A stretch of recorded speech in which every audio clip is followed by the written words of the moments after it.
There's more.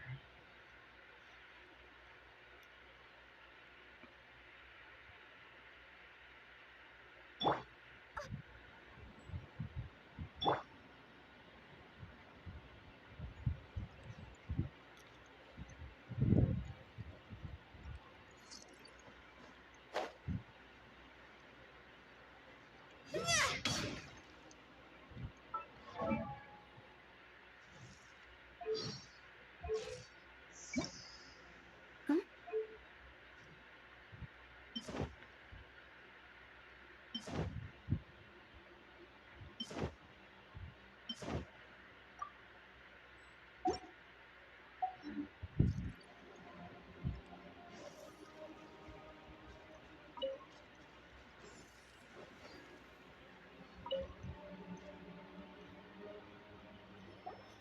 Albedo! Traveler, Paimon, I suppose your story is ready. Yep. How about you? Do you need some more time? No need. I am also ready to tell my story. Paimon calls dibs. Paimon first! Please, go ahead. Okay, here goes. Once upon a time, there was an evil researcher who went into the mountains and did a crazy experiment on whopper flowers to transform their appearance. After a lot of pain and suffering, the whopper flowers finally took on a human form. Then they stood by the side of the mountain to wait for unsuspecting bypassers. To whoever spoke to them, they would ask them questions such as, "Who am I? Who are you?" If the bypasser got the wrong answer, the last sound they'd make would be a yelp before the whopper flower ate them alive in one bite. Ooh, truly frightening. What the? You two aren't scared at all! Don't go nitpicking, okay? If you didn't like the story, go write your own!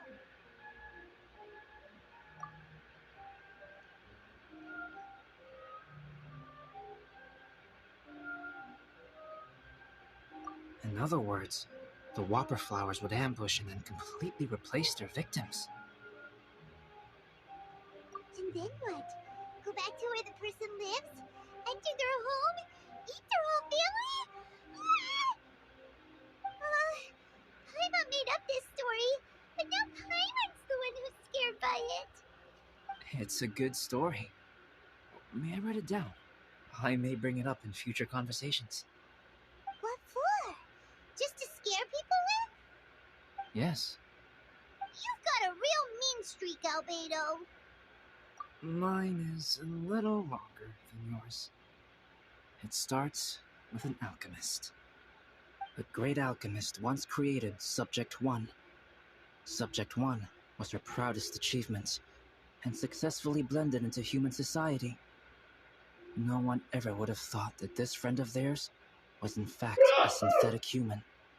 However, unbeknownst to Subject 1, the alchemist had tried the same experiment many times before he had come into being. Some of the rejects from failed experiments had been discarded, but had not died. Subject 2 was one such failed experiment. He was swallowed by a great dragon that came to rest upon a snow-swept mountain. Many years later, he was resurrected by the dragon's mysterious power. He saw all kinds of people on the mountain, including Subject 1, who had somehow miraculously blended in among them. Never in Subject 2's wildest imagination had he thought it possible for experimental life forms such as they to deceive everyone so successfully. He saw the way humans accepted Subject 1 as a friend, witnessed their affection as they addressed him by name. This was what Subject 2 wanted. Now, all that Subject 2 desired... This is giving Paimon the chills. So scary. Subject 2 began to unfold his plan. He stole Subject 1's books and notes, and studied all that Subject 1 had learned from the alchemist, Subject 2 was highly intelligent, and he learned quickly. He changed his face into an exact replica of Subject 1's face. Then, he found a plant with mimicry capabilities and transformed it using dragon blood and alchemy. And so, not only did Subject 2 transform his own appearance to perfectly match that of Subject 1, he also created a third entity, Subject 3. What? There's 3 of them now? But Subject 2 wanted to become a perfected human. So, he erased a mark in both his and Subject 3's necks. For these marks were symbols of imperfection. In my view, it was probably a subconscious act, an instinct. He so desperately craved to become a perfect human being that he forgot something. Human beings are defined by their flaws. Subject 2's plan was meticulously crafted. Subject 3 would draw Subject 1's attention. After Subject 1 disposed of Subject 3, he would assume the threat had now disappeared and would let his guard down. The next moment that Subject 1 was alone, Subject 2 would make his move. He would eliminate Subject 1 and become the only one remaining. He would secretly replace the Subject 1 of everyone's memories and inherit his identity, residence, clothing, sword, name, and friends. People would have no idea that the individual they knew had become somebody else from one day to the next. This is way too scary. Iron's never gonna be able to trust anyone again.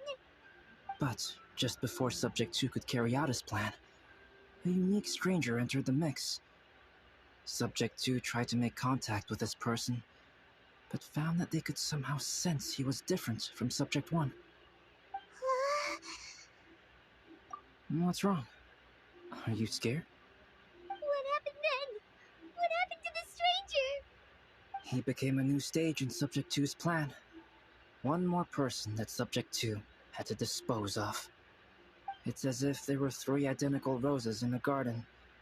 Only one of the 3 was a fine specimen, while the other 2 were defective specimens that bore poisonous thorns. In all the world, only the gardener who tended to them could tell which was the good specimen. People do not like poisonous plants. Only a perfect rose can fetch a high price.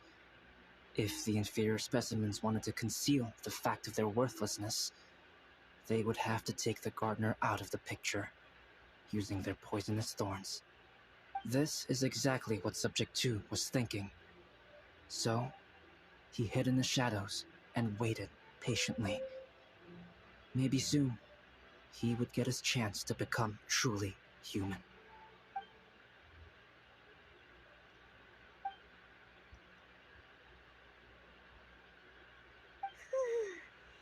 That was intense! So what happened after that? Did Subject 2's plan succeed? Paimon can't bear thinking about it. Fortunately, it is just a story. And even in this story, Subject 2 did not succeed. But you can never let your guard down on Dragonspine. Monsters mutated with Durin's power and blood are also creatures of Rhine-Daughter, just like me. You must beware of all such creatures. I'm glad to hear that. It's okay. I know what I am. You and I are both different, so there is no need for me to hide the truth from you. The only thing is that sometimes, when I think about how mighty the power of alchemy is, I feel so small. As beings who set foot in this world, how arrogant are we in desiring to control our destiny and in desiring to create? Is creation an arrogant act, traveler? If not, why do we call the ones that created us and control us gods? If it is, then what qualifies us to call ourselves creators? How far must we take our reverence and respect, and what purpose does it serve? Nothing special, but whenever I think about it, I feel a twinge of grief. Poor Albedo. Hello? Traveler, are you here? Hey, is that Amber? Thought we might find you here. We're here to deliver a message from Cyrus. There's gonna be a big event down at the base camp, and they want you there too, Traveler. Winter camp is nearing its end. Apparently, even provisional instructors are required to attend. Looks like we need to go, Albedo. Bye for now. Then I won't keep you. I have some things to attend to here, so forgive me for not seeing you down. Don't worry about it. There have been no issues getting up and down the mountain recently. Is everyone ready? Let's not keep them waiting.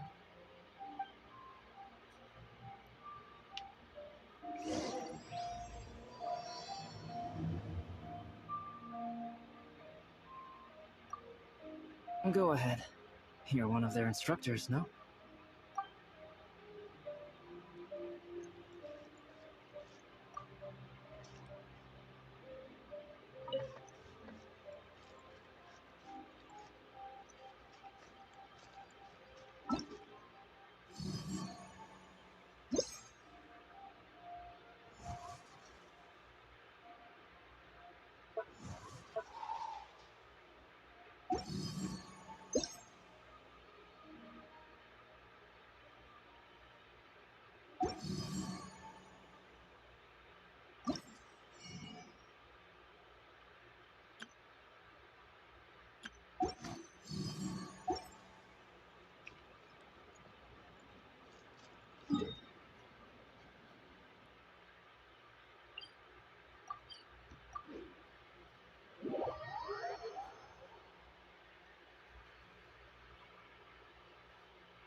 Huh?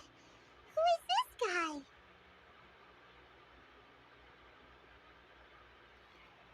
This might be an imposter. Allow me to introduce Yozerf. He's Joel's father. Dad, this is that traveler I was telling you about. The traveler's helped me out loads in the past, and this time we even built a snowman together. Joel has told me everything about you. I can't thank you enough. Wow, this is amazing! Wait a second. Why is Cyrus discreetly wiping tears away? And what is Pallet doing here? Pallet is the hero of the hour this time. Go on, Pallet. Tell us what happened in your own words. Okay.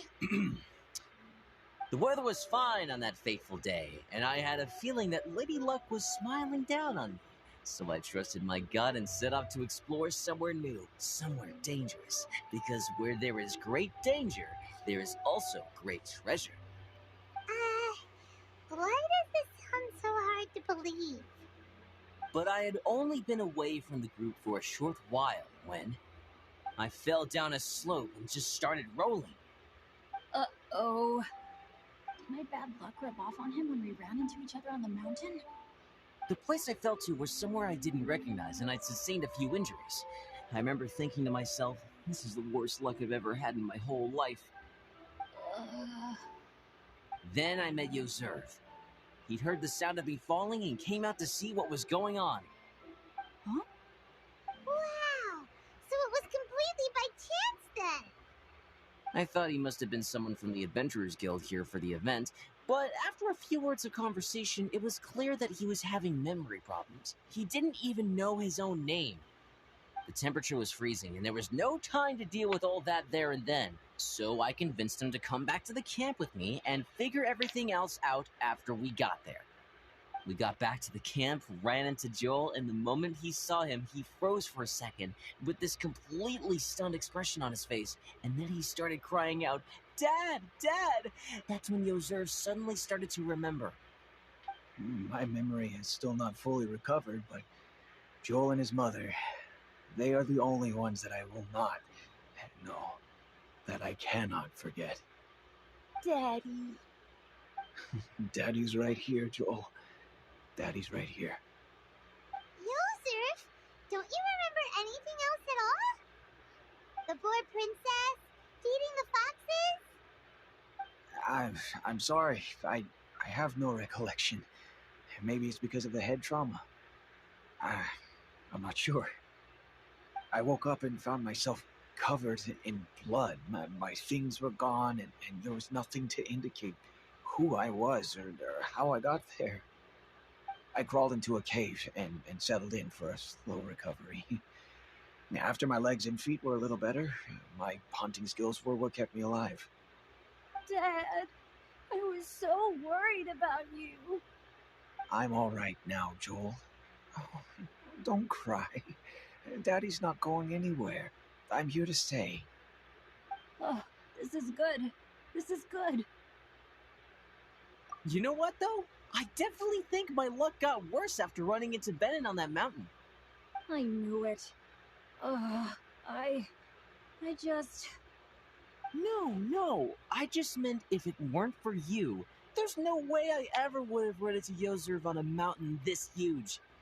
Besides, we got back safely, didn't we? So don't blame yourself. Maybe sometimes miracles can only happen when you get just unlucky enough. Alec.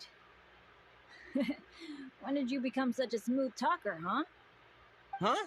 Am I? I was just telling the truth. Oh, yeah.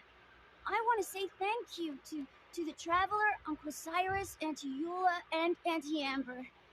Thanks, everyone. You all helped look after me, and I will always remember it. But I guess I can't take the snowman with me, or it'll melt once it leaves Dragonspine. It's such a shame. Oh, I can help with that. One moment. Huh? Eula? Here, take this. It's powdered rime.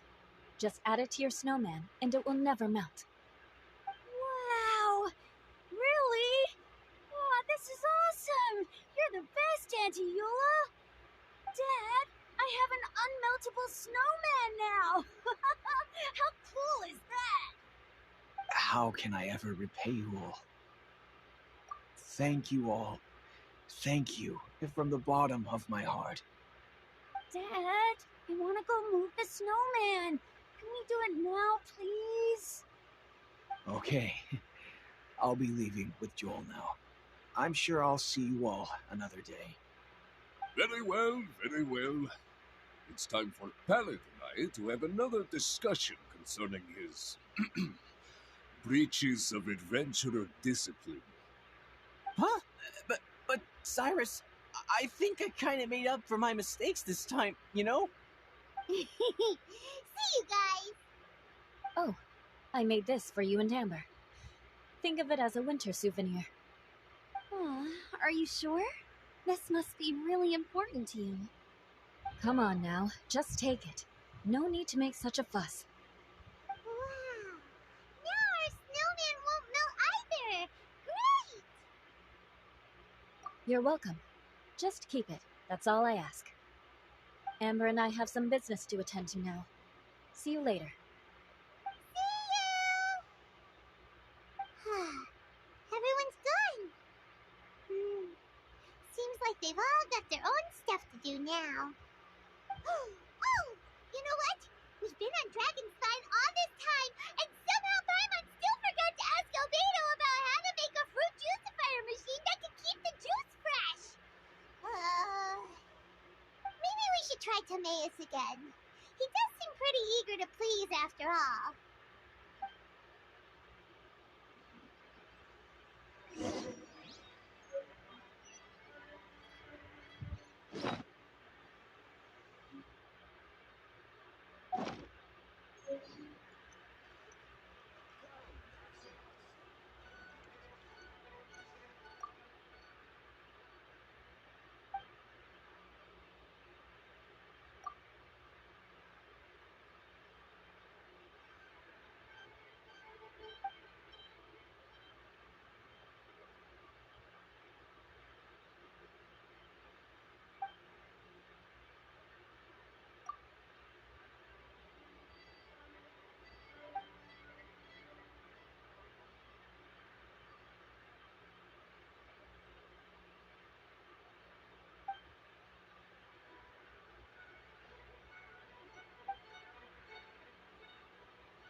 Traveler and Paimon, what can I do for you?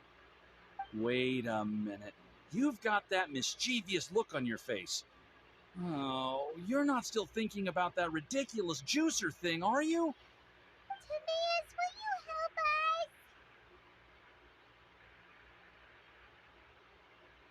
help us? Well, if the Traveler isn't really interested, then, yeah, maybe I'll give this one a pass. It's just the weirdest request ever. No, but Paimon's Sunsettias are gonna go to waste without it. In the time it would take me to research something like that, I could probably pick those Sunsettias again 10 times over. New research project, Timaeus? We meet again. Oh, Albedo, thank goodness. So the situation is, Paimon wants a machine that can turn fruit into juice and keep the juice fresh. I mean, surely it's... Majorly important, that's what it is. If you can manage to invent this, we'll never have to worry about fruit going bad ever again. That's impossible.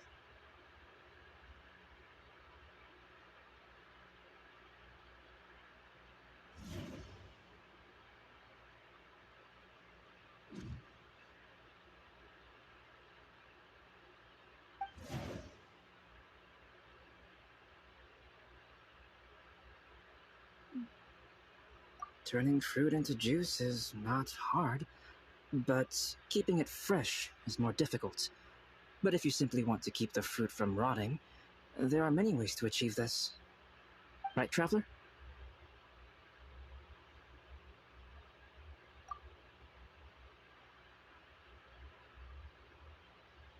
What about his neck? What's wrong? Is there something on my neck? From the look on your face, it's as if you thought I just played a practical joke on you that was in exceedingly poor taste.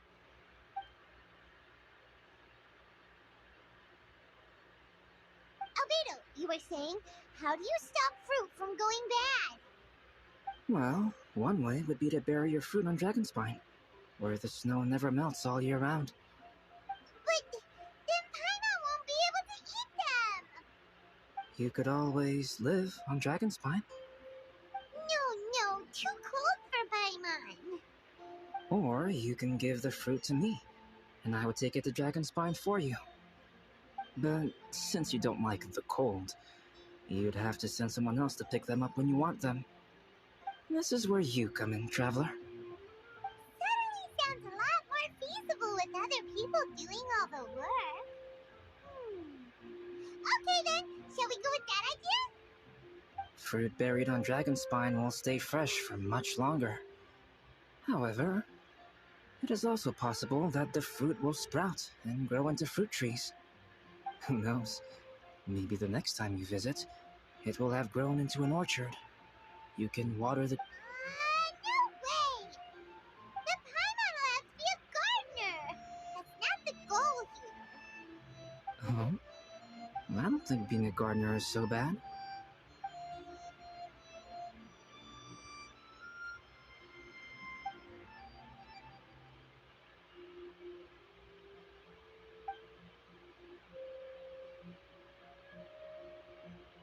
Albedo! Stop trying to get your hands on Paimon's super sweet Sunsettias! It bothers you, does it? Of course it bothers Paimon!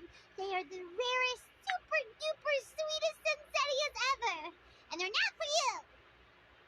Okay, but they're just Sunsettias. I think you're only so attached to them because you don't have much fruit of this quality in your possession. When someone's pockets are full and their spirit is fulfilled, they don't easily fall prey to this kind of yearning. Really?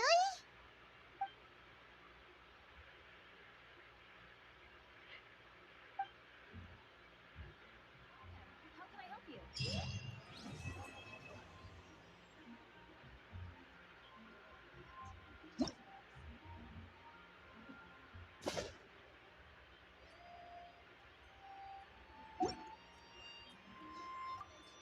Dragonspine is too cold for ordinary fruit trees to survive.